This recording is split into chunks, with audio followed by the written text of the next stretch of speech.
Hello, Internet, and welcome to episode 50 of Verbal Graffiti with your host, Brian Glass, aka the B-Man, the People's Degenerate. I'm laughing to myself because this is episode 50, as I previously said. The Big 5-0. We are 5 episodes away from internet early retirement. Promise you, we're not going to retire, but I do feel as though 50 episodes in, I want to give you some insights to how we're doing here at Verbal Graffiti. Are we having success? If looking at the numbers, objectively, no, we are not having success. Verbal Graffiti at this very moment, 49, going into episode 50, is a clear objective failure by any metric. And let me be honest with what those metrics are. YouTube. I'm averaging between 5 to 15 views per episode. My reels, those short little 30 to second videos that I do, the clips of the episodes, those aren't getting any views on YouTube. I looked at my last 20 reels that I've released on YouTube. They are getting zero.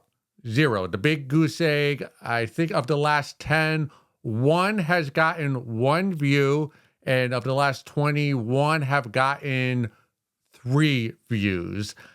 Total, I have had a few reels on YouTube that have gotten over 400, lower than 500 views. One I did about Gene Wilder, and a couple others that I've released hundreds of reels. So I try to release 6 reels per week, so that's 3 reels per episode to try to reel people in to watch the entire episode. Let's go to the other platforms. Instagram. I'm probably having, I am having the most success as when thinking about views with Instagram. All of my reels are averaging between 75 and 200 views. I've had a few that have gotten over 500, and it's weird because when I first started Verbal Graffiti, I was getting a lot of views. For me, that's 500 or more, and it's just slowly dissipating, and each week I'm getting a few less views, which I will be honest is very frustrating for me. Reason being is I believe the content quality we're producing here at Verbal Graffiti continues to increase. So while the product quality is increasing, in my not so humble opinion, the views are continuing a downward spiral. And I don't really know how to change that. I don't really like doing the hashtags. It seems needy. I don't search anything via hashtag. So maybe I need to learn how to title my videos more fancy. I don't know. I'm not an online expert. I'm just a content creator. That's what the B-Man is. But that is my best. That's my best social media site that people are viewing me on. TikTok. The old TikTok, I am averaging, I don't know the exact number. I'll put up some metrics here so you can actually see. I am averaging probably between 5 and 30 views per reel that I release there. What are the other ones? On Twitter, X, I am averaging, again, probably between 5 and 20 views per video. I've had a few that have gotten over 1,000. So that is the social media site where I am getting the most views.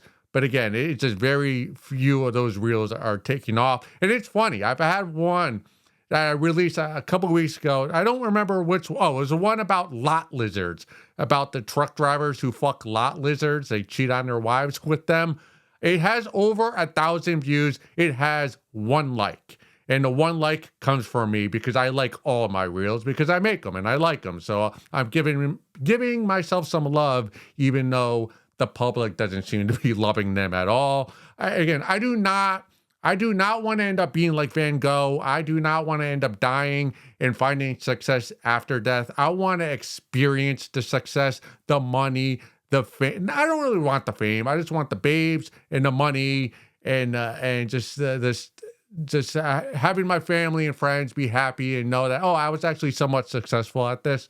Honestly, at this point, it would be, I'd be very grateful just to have people see the art, the funny that I'm trying to create for the public, more so than the money or the fame or the accolades, the awards, the shows that I'd be able to do if that were to pop off. I've been over this for over a decade. I perform mostly in small bars and restaurants when I'm doing stand up, and it seems like that small crowd, it seems to be the same on the internet. I thought this might branch out and I'd gain more of a following. Hey, the internet's a big place, though. Some say it's larger than space, and space, from, if you believe the scientists and the lab coats, they say that is infinity. Infinity? I don't really know how to count that high, so yeah, maybe it will take some longer to find a following here on our corner of the internet, if there are corners on the internet. There's the other forums, Facebook. I put everything on Facebook. Honestly, I try to avoid even looking at Facebook, so I don't know what my view totals are there. I think Instagram and Facebook are the same now. So when you post one on Instagram, it goes automatically to Facebook. So I'm assuming it's not more than 100 views per reel, which is not any way to make a living. I have been trying to put them on other, the podcast on Apple and Spotify.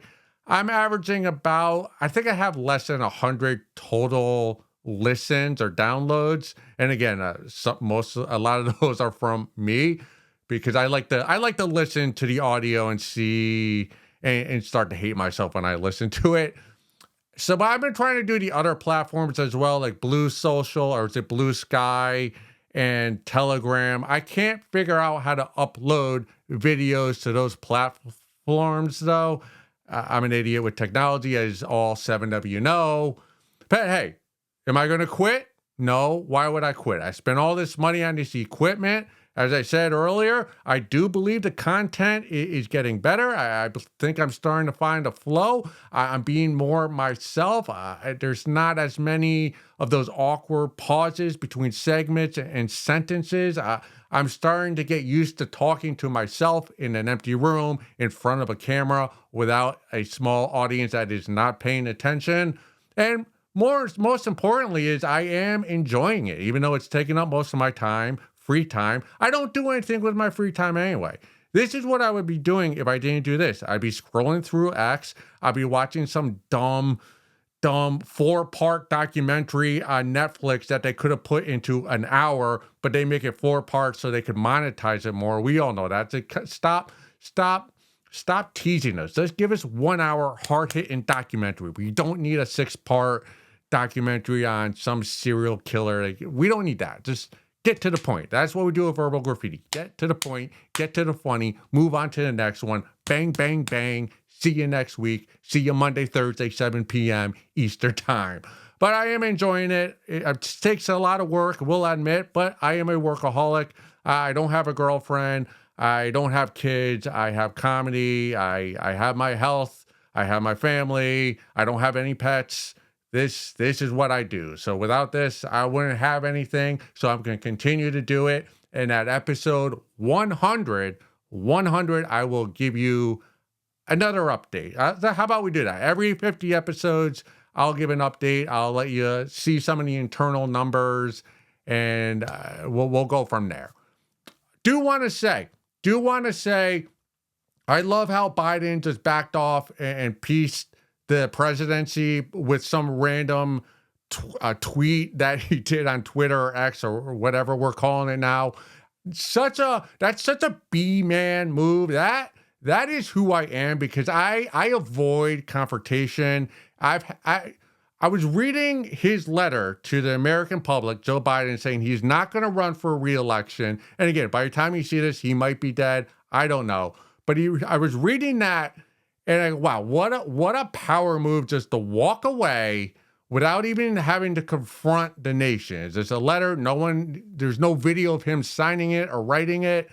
It reminds me of when I was in third grade. I made the all-star baseball team. The B man, I was the pitcher of the year in minor B. I think I made the minor A before I officially quit baseball.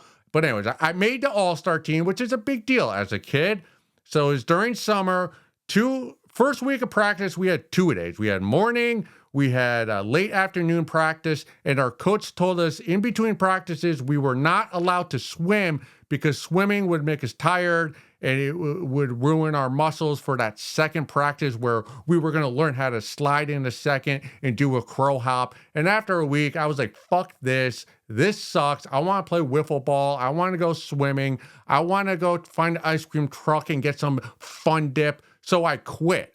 And how did I quit? Same thing President Biden did. I didn't show up. I didn't tell the coach. I didn't tell anybody. I avoided the confrontation. And I knew the coach would call my parents after they got home from work. So what I did is I jumped on my Huffy. It was a neon orange one, a 10-speed, I believe. And I just rode around my block from probably 5 p.m. till 9 p.m. till the sun went down. That way, I knew I could avoid when my coach would call, and I knew my parents would put me on the phone with my coach and tell him that I quit, and I didn't want that awkward conversation. So I just rode my bike until sundown to avoid it. And then when I came home, my parents kind of yelled at me, told me that I was very immature. And to this day, I still do it. I have not grown up at all in that regard to confrontation. One time I broke up with a girlfriend. I did on voicemail, turned my phone off, did not turn it on till the next morning. Every job I've had, I've either gotten fired or when I quit and left, I didn't tell anybody. 2 weeks notice? Nope. I just don't show up the next day. And after a while, your employer kind of figures out, oh, the B-man, he ain't coming back. And then we move on. They're corporate America. Who cares about them? That's who I am. Even I had a therapist 2 years ago, maybe last year. I was seeing her. We talked every week. I told her about everything. When I decided it was time to put the kaput on that, did I tell her? No. I sent her an email, and then I did not open up my Gmail for another 2 weeks. I need to improve. I need to improve getting viewers to Verbal Graffiti and learning how to be more confrontational. That is the goal going forward in my personal life and here for Verbal Graffiti. Here is a Reddit post that I found on the subreddit Just Neckbeard Things. I believe that's probably an insult towards men. The things neckbeards say about women. Well, let's find out what they say. So some ladies deliberately get pregnant up to 4 months to their birthday for their boobs to become big. Terminate the baby weeks to their birthday just to look good in their photos. Yep. Period. Nope. I don't know any lady who's gotten pregnant for the sole purpose of looking good in her birthday photos 4 months later. Now, this neckbeard does know pregnancies because 4 months, that is the sweet spot of being pregnant. That is the point. I say average. The mean 4 months, that's the perfect part of the pregnancy where, yes, your boobs do get a little plump. Your ass does get a little wide, but you don't get the fat in all the other areas. Like you're not really, your belly isn't protruding yet. Your thighs aren't super thick yet. Your feet aren't swollen. You're not waddling. It really is the perfect, 4 months is the perfect point of a pregnancy to get fucked. Because once you get to 5 months, like that mid-second trimester, you start with the waddle when you're pregnant. And nobody wants to fuck a waddler. And before 4 months, you don't really have any, you don't have anything. It's kind of your, whatever your body is before the pregnancy. So no one's going to be drawn to that who isn't already drawn before. Does that make sense? So I think you're completely wrong with this, although you do know pregnancies. I have heard of birth control, how babes will strategically use their birth control or time it so that when they have their wedding and post honeymoon, they don't get their period during that time period.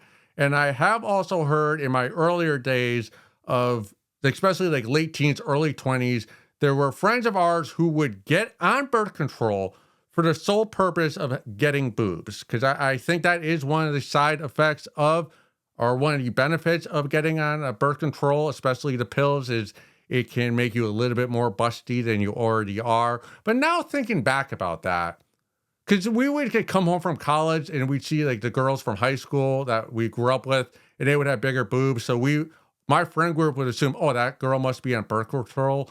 But now thinking back, well, maybe they just grew boobs naturally, because you were during that growing up, late teens. You kind of are. Your dick's getting bigger, your balls are getting bigger, you're getting more masculine. Same thing with the babes. So now that I think about that, maybe all those girls weren't on birth control. They were just becoming more growing into women, as I guess I could say.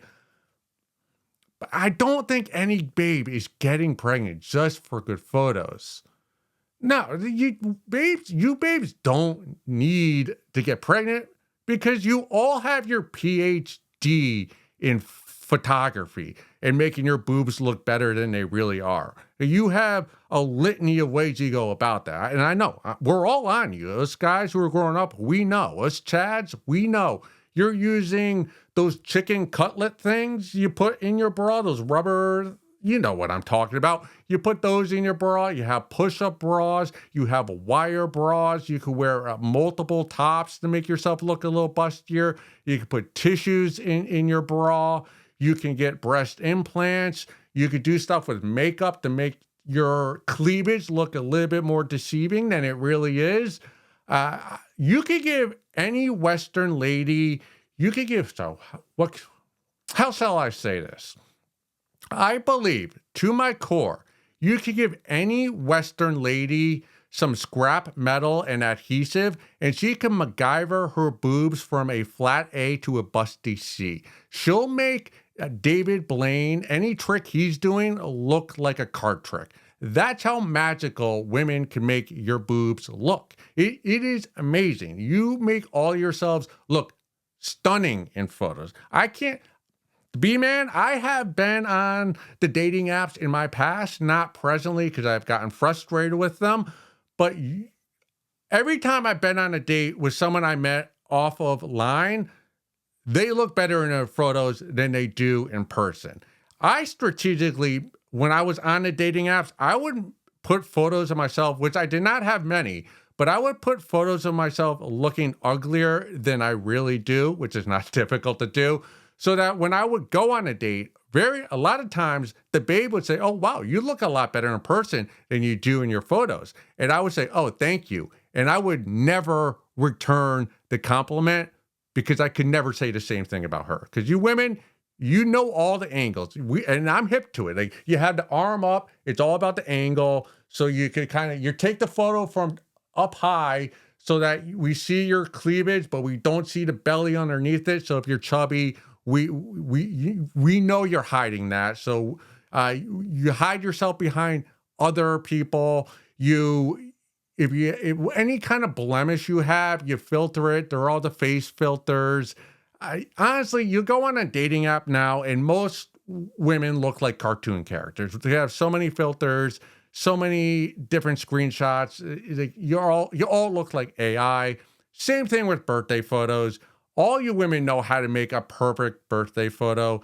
And the two things I see most as a guy in my late 30s, early 40s is the group photo. Hot babes in that age group are very strategic about inviting fatties and uglies to their birthday party, because the best way to make yourself good in a photo or make yourself look pretty in a photo is to surround yourself with people who are not as attractive as you. I have a friend of a friend. She just had her 40th birthday. They were on a beach. They were all wearing the same bathing suit. And of course, all the other girls she was with were uglier, not as in shape as she was. And it made her look a hell of a lot better than she really is in real life. And I know she did that on purpose. And I know a lot of you do that on purpose. Not hating the game, just calling out what the game is. I would do the same thing too if I were a lady. If you've had a baby, I have noticed if you have a baby and you're unable to lose your belly fat, we'll never see your midsection in a photo ever again. You'll always hide it somehow. Your belly will be behind a table, or you'll be holding your baby like right in front of your belly, or you'll do a group photo where you'll tell Michelle to lean down. That's another key, okay? Everybody, of all the babes, if you have like a group photo, all the babes in the back who have their like chest below hidden, those are the ladies who are insecure about their bodies. Again, and nothing wrong with being insecure. I'm just calling out facts here at Verbal Graffiti. Is there anything else that the babes are experts at when it comes to photo taking? You babes, you're magical with your photos. I'm quite frankly, I'm jealous. I wish I knew how to use all those filters. I wish I knew all the angles. I wish I knew how to make myself more attractive here on these videos. People compliment me on the lighting. No one ever compliments me on the way I look, though. I've picked up on that, but hey, thank you for the compliments to the fewer than 10 of you who listen and watch these videos. This guy, though, this is a perfect match in heaven. The guy, the neckbeard who thinks babes are getting pregnant just to have a good photo, and the babes who are actually getting pregnant just to have that good birthday photo with the busty boobs. Those two are a match made in heaven. Stupidity at first sight. Finally, not all abortions are equal. All right, you have your 15-year-old who gets molested by her swim coach. Yes, that's one abortion. But then there's also the lady working in middle management who's getting an abortion right after her glamour shot. Those are not equal. Let's go see some photos.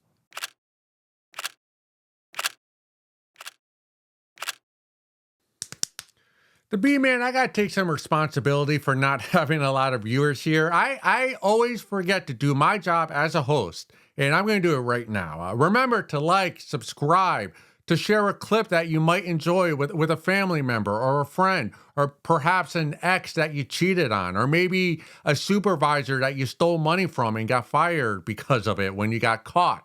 Yeah, whatever you like, share it with somebody you know, even a mortal enemy, and that's how we'll get this thing going. I'm looking to the screen right now, and I've noticed that I am wearing dark green on light green. Not sure if that matches or not. I do recall I did have a van I drove in high school, a Dodge Ram 1984 van, no back seats. It was half light brown, half shit brown. Reminds me of my outfit right now. I got voted a worst car my senior year. That was a superlative I won. That first segment went long, so let's get into this next one because it's a bit of a long one as well. I found this on the subreddit Social Skills. Clearly, I need some help with those myself. Left after an hour and shocked the host. I've been there. I guess this stems from an etiquette question. I need to learn how to speak, but I need to know what social skills to use in the aftermath of what happened. My husband and I, upper 30s, were invited to our next door neighbor's granddaughter's first birthday party. The invite text my husband received said, "The party starts at 11. Stop by anytime. Please don't bring anything." That's an odd request. Some background. Yes, please. These neighbors have invited us to multiple things over the past 3 years since we moved here, and we have declined for one reason or another every time. Although there's always been a good reason, I feel increasingly rude about this. So this time I made sure my husband postponed his plans for the day so we could go to the birthday party for a while. We have never met the neighbors' children or grandchildren. Awkward. They were all in from out of town. There was only family there, so we were a little out of place, you don't say. We made small talk with everyone there. Oh, hate that. Wandered the property and had a drink.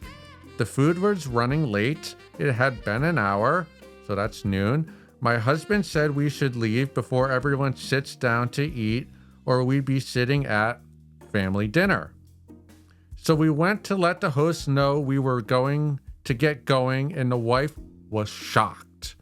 She couldn't hide her facial expression. I said, "We wanted to let you eat as a family." And she instantly recovered, and we said our goodbyes. Peace out. Since then, they've been distant towards us, and I think we offended them. My husband says that's on them. So, etiquette question, did we misinterpret stop by to mean something else, like stay for a meal and happy birthday, and not just for an hour? Did we leave too soon? And does this warrant an apology? It's been 2 weeks, but I'm terribly embarrassed. What to do, what to say. Irish exit, Irish exit, Irish exit. Say it again with me. Irish exit. That was your big mistake during this whole escapade, is telling the host, the wife, that you were leaving. I am a big proponent of Irish exits. I need to learn how to say that. When you tell people you're leaving, then you have to explain why you're leaving. So you have to come up with an excuse, which means you're lying to everybody. And that turns into a 20-minute to 30-minute exercise before you actually leave, especially if there's a lot of people at the party. So that's why I dip out. Irish exit, even if someone Okay. This past winter, I went to a bar called Grand Central, downtown area. My friend Cheese drove me there. I Irish exit when he was my ride home. It was snowing. There was an ice storm. I wanted to leave. Instead of telling him I wanted to leave, I just dipped out of the bar and walked like 2 miles before he started driving and found me on the side of the road, falling down and stumbling, and made me get into his car. I Irish exit all the time. My family, friends know I show up late, I leave early, I don't tell people when I'm coming and I'm going, and that makes your life easier. It would have made this event much easier. You would have had less regrets if you had done that, but you didn't do that. Please do that going forward. Let's move on. So they invited you to a granddaughter's birthday party, 1-year-old party that you've never met the parents of that child or the grandchild, his or herself. That's weird. That's weird. If I were you, if I were your husband, and I got that invitation in the mail, I would immediately crumple it up, throw it in the garbage, and not even mention it to you. Because that's being invited to a child's birthday when the neighbors really have never interacted with you and you've never met any of those kids. That's grounds for calling DCF. They don't know who you are. You could be an alcoholic. You could be a weekend drug user. You could have some weird kind of swinging alternative lifestyle. Like, imagine you invited me. Like, I'm your neighbor. You think I'm a good guy. I go to work every day. I exercise outside. I seem like a normal person. You don't know I'm doing this. You invite me to your party, and I start showing everyone there reels of verbal graffiti. And then after I leave, they're going to be like, who the fuck did you invite to this party? That's what you should have done. You should have Irish exit. You should have not even have attended and thrown the invitation away. I got to admit, 3 years though, you took 3 years before accepting an invitation to go to a party at your neighbor's house. That is the perfect time to go to your neighbor's house. 3 years, that gives them enough time to do all the updates on that house that they're going to do. So 3 years, you go to that party and you do some snooping. You can find out all the obvious updates they made, whether that be with like hardwood floors, granite countertops. You can see how they rearranged the bedrooms. You could ask more probing questions like, have you gotten a new water heater? How's the plumbing? How's your furnace? You could really figure out how much updating they've done or not done everyone wants to know what their neighbors have done so they could kind of compare their house to their own and the real estate value. So 3 years, that was the sweet spot to go to a party. So I do applaud you for that. You need to start getting a little bit more aggressive with your neighbor. You have declined every invitation for the first 3 years. They've been your neighbor, and they have invited you to a lot of events, or so it seems from your post, and you've rejected every one of them until this one. And that's a little weird to me, because you've rejected all these invitations, and then they still invited you to a granddaughter's 1-year-old birthday when you've met nobody in the family. At that point, it's time for you to leave a note on their front door that says, "Hey, fuckers, we moved to the suburbs to get away from annoying neighbors. So shut the fuck up with all these invitations. We're never going to see you. If you keep trying to bother us with these invitations, we're going to have our dog take a shit in your front lawn every morning. So stop with the invitations. We want to be secluded by ourselves. Peace out." But you didn't do that. You went to the party. Now, for how long you should have stayed at this party? If you know the party, which you didn't, but let's just go with a normal child's birthday. I believe the unspoken rule is you got to stay at the party until happy birthday is sung. Once you sing happy birthday, you can peace out, do some burnouts out in the suburb road, and go home. I think that I went to a birthday party, a 2-year-old's birthday party a couple of weeks ago. I was there a few hours, had a couple high noons, took a dip in the pool. Once happy birthday was sang, it was like 6 p.m. That's when I went home and went out and did stand-up. If you stay till happy birthday, the parents who organized that party, they cannot bitch about you afterwards. You are unbitchable if you stay that long. Now, you don't have to stay for dinner. Happy birthday. You don't have to wait till opening the presents. You're not getting any presents, so why the fuck would you stay for that? Nope. Happy birthday to you. Goodbye. If it's a person you don't know, and this is your neighbor, I don't think you should have to stay till happy birthday or family dinner. One high noon, all right? You have one high noon. You do some small talk, like you said. However long it takes the wife to drink a high noon, that's how long you stay. If I'm the husband, my wife's drinking a high noon, I'm sneaking around the house, I'm trying to find the good booze, the expensive bottle of tequila or whiskey, I'm pouring myself a mixed drink so they don't know I took the goods. And once I finish that drink, we're Irish exiting. And when they ask me like days later what happened, I just blow them off. So yeah, one high noon, so 1 hour. I think you stay the appropriate time period.